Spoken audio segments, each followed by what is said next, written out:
Hello, welcome to royal studies for competitive exam. আজকে আমরা লীলা রায়ের আরআরবি এনটিপিসি বইয়ের প্র্যাকটিস সেট 11-এর জিকে পোর্শনটা করব। তো যারা যারা আমার ইউটিউব চ্যানেলে নতুন, অবশ্যই চ্যানেলটা সাবস্ক্রাইব করবেন আর প্রত্যেকে লাইক করবেন। আর আমার টেলিগ্রাম চ্যানেলের লিঙ্ক ডেসক্রিপশন এবং কমেন্ট সেকশনে দেওয়া আছে, সেখানে অবশ্যই জয়েন হয়ে যান। ওখানে পিডিএফ, ভালো ভালো পিডিএফ দেওয়া আছে। তো চলো শুরু করা যাক ফার্স্ট কোশ্চেন। একের দায় কোশ্চেন: শিবাজি কোন মুঘল সেনাপতির সাথে পুরন্দর চুক্তিতে স্বাক্ষর করেছিলেন? শিবাজি কোন মুঘল সেনাপতির সাথে পুরন্দর চুক্তিতে স্বাক্ষর করেছিলেন? তো একের এখানে অ্যান্সার হবে বি এর দা, জয় সিং। তো শিবাজি 1665 খ্রিস্টাব্দে জুন মাসে মুঘল সেনাপতি জয় সিং এর সাথে পুরন্দরের চুক্তি স্বাক্ষর করেছিলেন। নেক্সট, দুইয়ের দায় কোশ্চেন: আকবর কত সালে দ্বীন-ই ইলাহি প্রবর্তন করেন? তো আকবর 1582 সালে দ্বীন-ই ইলাহি প্রবর্তন করেন। তো সাম্রাজ্যের সমস্ত ধর্মীয় সম্প্রদায়ের মধ্যে শান্তি ও সম্প্রীতি প্রতিষ্ঠার লক্ষ্যে আকবর দ্বীন-ই ইলাহি রাষ্ট্রের ধর্ম হিসাবে প্রবর্তন করেন 1582 সালে। নেক্সট, ছয়ের দায়ের কোশ্চেন: নিম্নলিখিত কোন ভক্তি সাধক ইসলামের দ্বারা প্রভাবিত ছিলেন? নিম্নলিখিত কোন ভক্তি সাধক ইসলামের দ্বারা প্রভাবিত ছিলেন? তো ছয়ের এখানে অ্যান্সার হবে সি এর দাগ, নামদেব। তো নামদেবই কেবলমাত্র ভক্তি সাধক ছিলেন যিনি ইসলামী চিন্তাধারা দ্বারা প্রভাবিত ছিলেন। তিনি দূর দূরান্ত ভ্রমণ করেন এবং দিল্লিতে সুফি সাধকদের সাথে আলোচনায় লিপ্ত হয়েছিলেন। নেক্সট, আটের দায়ের কোশ্চেন: গৌতম বুদ্ধ সর্বাধিক উপদেশ নিম্নলিখিত কোন স্থানে প্রদান করেছিলেন? গৌতম বুদ্ধ সর্বাধিক উপদেশ কোন স্থানে প্রদান করেছিলেন? তো আটের এখানে অ্যান্সার হবে ডি এর দা, শ্রাবস্তিতে। নেক্সট, 11 দায়ের কোশ্চেন, এখানে বলছে কোন আইনে খ্রিস্টান মিশনারিরা ভারতে ধর্ম প্রচারের ছাড়পত্র পান? তো 11-র এখানে অ্যান্সার হবে সি এর দাগ, চার্টার আইন, 1813 সাল। তো এখানে বলছে 1813 এর চার্টার আইনের মাধ্যমে খ্রিস্টান মিশনারিরা ভারতে ধর্মপ্রচারের অধিকার দেওয়া হয়। এই আইনের মাধ্যমে ইস্ট ইন্ডিয়া কোম্পানির একচেটিয়া বাণিজ্যিক যে কার্যকলাপ সেটা অবসান ঘটে। তাছাড়া ইউরোপীয় বণিকদের ভারতে বাণিজ্য করার অধিকার দেওয়া হয়। নেক্সট, 14 দাগের কোশ্চেন, এখানে বলছে স্বদেশী আন্দোলনের অন্যতম গুরুত্বপূর্ণ মুসলিম নেতা কে ছিলেন? স্বদেশী আন্দোলনের অন্যতম গুরুত্বপূর্ণ মুসলিম নেতা কে ছিলেন? তো 14-র এখানে অ্যান্সার হবে বি এর দাগ, লিয়াকত হোসেন। তো স্বদেশী আন্দোলনের উৎস ছিল 1905 সালে বঙ্গভঙ্গ বিরোধী গণজাগরণ, আর এটি 1911 সাল পর্যন্ত চলেছিল। নেক্সট, 17 দাগের কোশ্চেন, রাষ্ট্র গোফাতার পত্রিকাটির সম্পাদক কে ছিলেন? তো 17-র এখানে অ্যান্সার হবে এ দাগ, দাদাভাই নৌরোজি। এছাড়া ডিরোজিওর যে পত্রিকা সেটা হচ্ছে পার্থেনন পত্রিকা সম্পাদন করেছিলেন। রাজা রামমোহন রায়ের হচ্ছে সংবাদ কুমুদি, আর ঈশ্বর গুপ্তের পত্রিকা হচ্ছে সংবাদ প্রভাকর। নেক্সট, 20 দাগের কোশ্চেন, এখানে বলছে নেপাল রাষ্ট্রের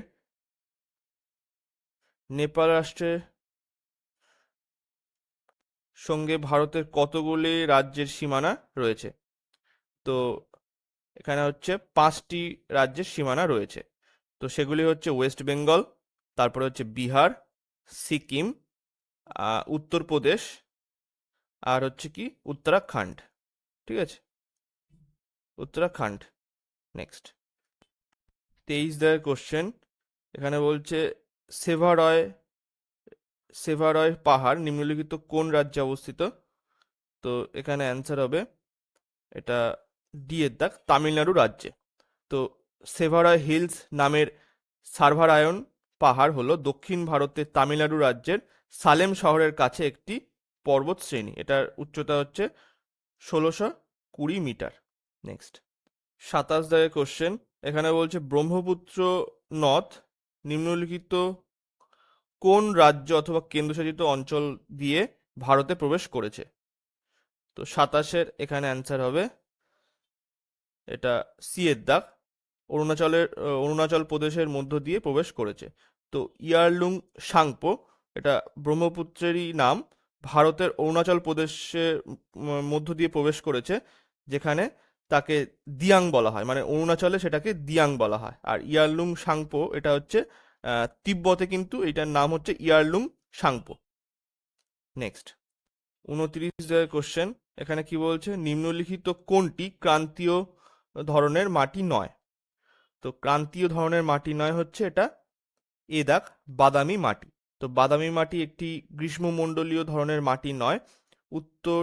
উচ্চ বার্ষিক তাপমাত্রা ও বৃষ্টিপাতযুক্ত এলাকায় গ্রীষ্মকালীন মাটি গঠিত হয়। তীব্র আবহাওয়ার কারণে এই মাটিগুলি পুষ্টিহীন এবং জৈব পদার্থ কম থাকে।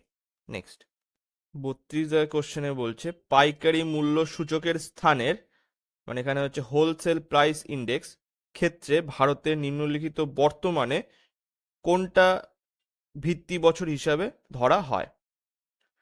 তো 32-এর এখানে অ্যান্সার হবে ডি এর দা, 2011-2012। তো এটা ডব্লিউপিআই, যেটা হচ্ছে হোলসেল প্রাইস ইন্ডেক্স, এটা মানে কোথা থেকে প্রকাশিত হয়? এটা হচ্ছে বিজনেস ও মানে বাণিজ্য ও শিল্প মন্ত্রণালয়ের আর্থিক উপদেষ্টা থেকে এটা প্রকাশিত হয়। নেক্সট 38 কোশ্চেন, কাজের বিনিময়ে খাদ্য প্রকল্পটি নিম্নলিখিত কোন পঞ্চবার্ষিকী পরিকল্পনায় চালু হয়েছিল? কাজের বিনিময়ে খাদ্য প্রকল্পটি নিম্নলিখিত কোন পঞ্চবার্ষিকী পরিকল্পনায় চালু হয়েছিল? তো 38-এর এখানে অ্যান্সার হবে সি এর দা, পঞ্চম পঞ্চবার্ষিকী পরিকল্পনায়।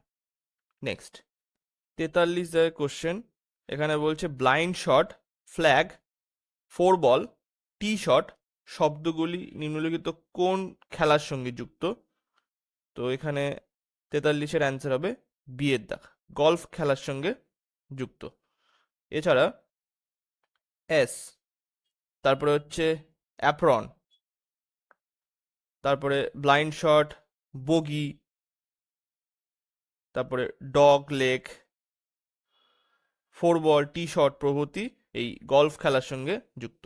নেক্সট 46 কোশ্চেন, নিম্নলিখিত কোন স্থানে মান মন্দির মহল অবস্থিত? নিম্নলিখিত কোন স্থানে মান মন্দির মহল অবস্থিত? তো 46-এর এখানে অ্যান্সার হবে এ দাগ, গোয়ালিয়রে। তো মান মন্দির মহল 15 শতকে রাজা মান সিং তোমার দ্বারা নির্মিত হয়েছিল, আর এটি গোয়ালিয়রে অবস্থিত। এটা হচ্ছে 15 শতকে নির্মিত হয়েছিল। নেক্সট 49 কোশ্চেন, এখানে বলছে কার্গিল এক যাত্রী কি জুবানি গ্রন্থটির লেখক কে? তো 49-এর এখানে অ্যান্সার হবে এ দাগ, ঋষি রাজ। এছাড়া রাধিকা লায়েঙ্গারের লেখা বইয়ের নাম হচ্ছে ফায়ার অন দ্য গঙ্গাস। তারপরে সতীশচন্দ্র, এনার লেখা বইয়ের নাম হচ্ছে এ লাইফ ওয়েল স্পেন্ট। তারপরে বি কে শিবানী, এনার লেখা বইয়ের নাম হচ্ছে the power of one thought. Next 52 question, জ্ঞান প্রকাশ ঘোষ নিম্নলিখিত কোন বাদ্যযন্ত্রটির সঙ্গে সম্পর্কযুক্ত? জ্ঞান প্রকাশ ঘোষ তিনি হচ্ছে হারমোনিয়ামের সাথে সম্পর্কযুক্ত। তো ওনাকে গুরু নামে পরিচিত ছিলেন তিনি। আর তিনি হলেন একজন হিন্দুস্তানি শাস্ত্রীয় সঙ্গীতের বাদ্যযন্ত্র শিল্পী। তিনি কোন ঘরানার ছিলেন? তিনি হচ্ছে ফারুকাবাদ ঘরানার ছিলেন। তিনি হারমোনিয়াম এবং তবলা বাদক ছাড়াও একজন সঙ্গীতজ্ঞও ছিলেন।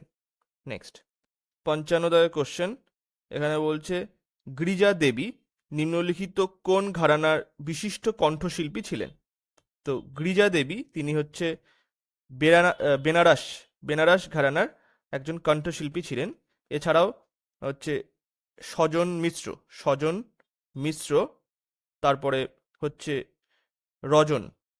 রজন মিশ্র, এরাও হচ্ছে এই বেনারস ঘরানার অন্তর্ভুক্ত ছিলেন। নেক্সট 58 কোশ্চেন, নিম্নলিখিত কোন ব্যক্তি 1923 সালে 3 পজিশন ট্রাফিক সিগন্যাল পেটেন্ট করেছিল? তো এখানে অ্যান্সার হবে এ দাগ, গ্যারেট মর্গান। তো মার্কিন পেটেন্ট অফিস 2000 মানে সরি এখানে 20 নভেম্বর 1923 সালে এই পেটেন্টটি করা হয়েছিল। নেক্সট 61 কোশ্চেন, এখানে বলছে কাদাম্বি শ্রীকান্ত নিম্নলিখিত কোন খেলার সাথে যুক্ত ছিলেন? তো ইনি হচ্ছেন বিয়ের দাগ, ব্যাডমিন্টন খেলার সাথে যুক্ত ছিলেন। এছাড়াও কয়েকজন বিশিষ্ট ব্যাডমিন্টন খেলোয়াড় হচ্ছে লক্ষ্য সেন, তারপরে প্রকাশ পাদুকন, তারপরে সাইনা নেওয়াল, তারপরে জুপুয়াল গুট্টা, আর এখানে হচ্ছে পিভি সিন্ধু ইত্যাদি। আচ্ছা, এছাড়াও আছে ঋতুপর্ণা ঘোষ, তারপরে হচ্ছে দীপঙ্কর ভট্টাচার্য ইত্যাদি। 64 কোশ্চেন, এখানে বলছে ব্যক্তির স্বাধীনতা সুরক্ষা করবার জন্য হাইকোর্ট নিম্নলিখিত রিটগুলির মধ্যে কোনটি জারি করতে পারে? তো 64 এখানে অ্যান্সার হবে এ দাগ, হিভিয়াস কর্পাস। নেক্সট 67 কোশ্চেন, এখানে বলছে কল্যাণকর রাষ্ট্রের ধারণাটি ভারতের সংবিধানে কোথায় অন্তর্ভুক্ত করা হয়েছে? কল্যাণকর রাষ্ট্রের ধারণাটি ভারতের সংবিধানে কোথায় অন্তর্ভুক্ত করা হয়েছে? তো এখানে অ্যান্সার হবে ডি এর দাগ, রাষ্ট্র নির্দেশমূলক নীতি। এখানে হচ্ছে directive principles of state policies. তো এটা নেওয়া হয়েছিল হচ্ছে আয়ারল্যান্ডের সংবিধান থেকে, এটাও মাথায় রাখতে হবে। নেক্সট 70 কোশ্চেন, প্রধান নির্বাচন কমিশনারকে তার কার্যালয় থেকে অপসারণ করা যেতে পারে কার দ্বারা? মানে কিসের মাধ্যমে প্রধান নির্বাচন কমিশনারকে তার কার্যালয় থেকে অপসারণ করা যেতে পারে? তো 70 এখানে অ্যান্সার হবে এ, প্রমাণিত অসৎ আচরণের ভিত্তিতে উভয় কক্ষের সদস্যদের 2/3 অংশের সংখ্যাগরিষ্ঠতার দ্বারা তাকে অপসারণ করা যেতে পারে। নেক্সট 72 কোশ্চেন, ভারতীয় সংবিধানে 79তম সংশোধনী কি সম্পর্কিত? তো 72 এখানে অ্যান্সার হবে এ দাগ, লোকসভা ও রাজ্য বিধানসভায় এসসি এবং এসটিদের সংরক্ষণ। তো এটা হচ্ছে কত সালে হয়েছিল? 1999 সালে এই সংবিধান সংশোধনীটা হয়েছিল। নেক্সট 78 কোশ্চেন, এখানে বলছে বিশুদ্ধ জলের ঘনত্ব সর্বাধিক হয় কোন উষ্ণতায়? বিশুদ্ধ জলের ঘনত্ব সর্বাধিক হয়, এটা হচ্ছে এ দাগ, 4 ডিগ্রি উষ্ণতায়। নেক্সট 80 কোশ্চেন, এখানে বলছে যে সার্বজনীন মহাকর্ষ সূত্রের প্রবর্তক কে? সার্বজনীন মহাকর্ষ সূত্রের প্রবর্তক কে? তো 80 এখানে অ্যান্সার হবে সি এর দাগ, নিউটন। নেক্সট 82 কোশ্চেন, বলছে বলের মাত্রা হলো এখানে অ্যান্সার হবে এ দাগ, ml (10⁻²). নেক্সট 84 কোশ্চেন, এখানে কি বলছে নির্দিষ্ট ভরের গ্যাসের উষ্ণতা স্থির রেখে চাপ দ্বিগুণ করলে গ্যাসটির আয়তন হবে প্রাথমিক আয়তনের। তো আমাদের সূত্রটা কি? P1V1 = P2V2। তো এখানে প্রাথমিক চাপ এইটা এবং পরবর্তী চাপ P2, তাহলে কি আসবে?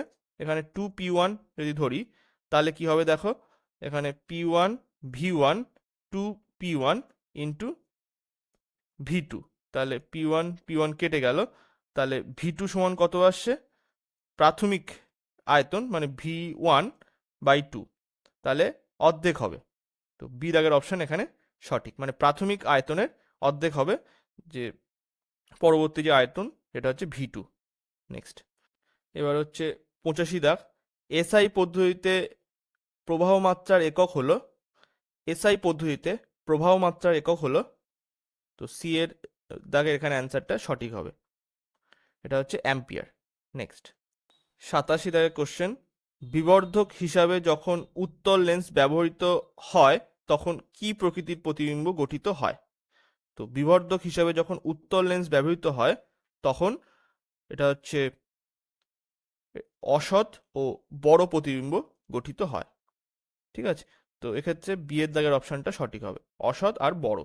নেক্সট 89 দাগের কোশ্চেন, এখানে বলছে পরমাণুর মধ্যে যে নিস্তড়িত কণা থাকে তার নাম হলো, পরমাণুর মধ্যে যে নিস্তড়িত কণা থাকে তার নাম হলো কি? তো এখানে অ্যান্সার হবে সি এর দাগ, নিউট্রন। তো পরমাণুর মধ্যে প্রোটন ও নিউট্রন দুটোই থাকে, আর নিউট্রন কিন্তু নিস্তড়িত কণা, আর প্রোটন হচ্ছে ধনাত্মক আধানযুক্ত কণা, আর ইলেকট্রন তো বাইরে থাকে, নিউক্লিয়াসের বাইরে থাকে। নেক্সট 91 দাগের কোশ্চেন, সবচেয়ে তড়িৎ ঋণাত্মক মৌলটি হলো, সবচেয়ে তড়িৎ ঋণাত্মক মৌলটি হলো, 91 এখানে অ্যান্সার হবে এ দাগ, ফ্লুরিন। ফ্লুরিন। নেক্সট 93 দাগের কোশ্চেন, সাধারণ তাপমাত্রায় যে অধাতু তরল অবস্থায় থাকে সেটি হলো, তো এখানে যদি ধাতু বলতো তখন কিন্তু পারদ আসতো, মানে Hg, কিন্তু এখানে আসবে হচ্ছে, যেহেতু অধাতু বলেছে তাহলে ব্রোমিন হবে, বি দাগের অপশন সঠিক। নেক্সট 95 দাগের কোশ্চেন, প্লাস্টার অফ প্যারিসের রাসায়নিক সংকেত, প্লাস্টার অফ প্যারিসের রাসায়নিক সংকেত কি? তো 95 এখানে অ্যান্সার হবে সি এর দাগ, CaSO4 আর হাফ অণু জল। নেক্সট 98 দাগের কোশ্চেন, সম্প্রতি কোথায় 32তম international conference on agricultural economist আয়োজিত হয়ে গেল? তো 98 এখানে অ্যান্সার হবে এ দাগ, নতুন দিল্লি। 99 দাগ, সম্প্রতি কে ভারতীয় সেনাবাহিনীর প্রধান হিসাবে নিযুক্ত হয়েছেন? তো অ্যাকর্ডিং টু অ্যান্সার কি এই বইয়ের? তো এখানে বি দাগের অপশনটা সঠিক, উপেন্দ্র দ্বিবেদী। 100 দাগের কোশ্চেন, সম্প্রতি কে 2024 সালে প্যারিস অলিম্পিকে ভারতে চিফ ডি মিশন হিসেবে নিযুক্ত হয়েছেন? তো 100 এখানে অ্যান্সার হবে এ দাগ, গগন নারাং। তো আজকে এই পর্যন্তই। ভিডিওটা ভালো লাগলে লাইক, কমেন্ট এবং শেয়ার করবেন। Thank you.